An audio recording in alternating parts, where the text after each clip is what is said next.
আমরা কিছুক্ষণ আগে একজন দর্শক আমরা এখন এই মুহূর্তে উপস্থিত হয়েছি রাজধানীর ঢাকা মেডিকেল জাতীয় বার্ন অ্যান্ড প্লাস্টিক সার্জারি থেকে। আপনারা জানেন আজকে যে সম্প্রতি উত্তরায় যে বিমান বিধ্বস্তের যে ঘটনাটা ঘটেছে সেখান থেকে কিন্তু আসলে প্রচুর রোগী, আহত রোগীরা কিন্তু ঢাকা মেডিকেলে এই বার্ন ইউনিটে আসছেন। আপনাদের দেখানোর চেষ্টা করছি।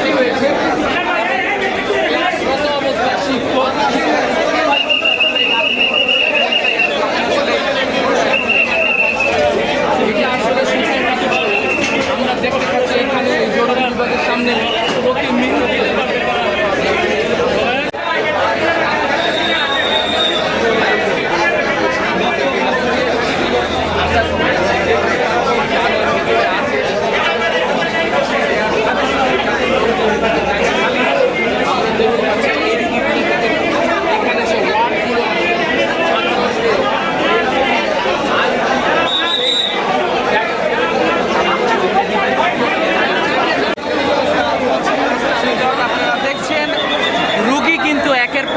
আহত রোগী যারা রয়েছেন তারা কিন্তু আসলে একের পর এক আসছে, একের পর অ্যাম্বুলেন্স আসছে।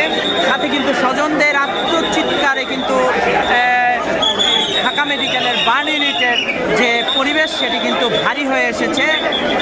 আপনারা দেখছেন একের পর এক রোগী কিন্তু আসছে এখানে।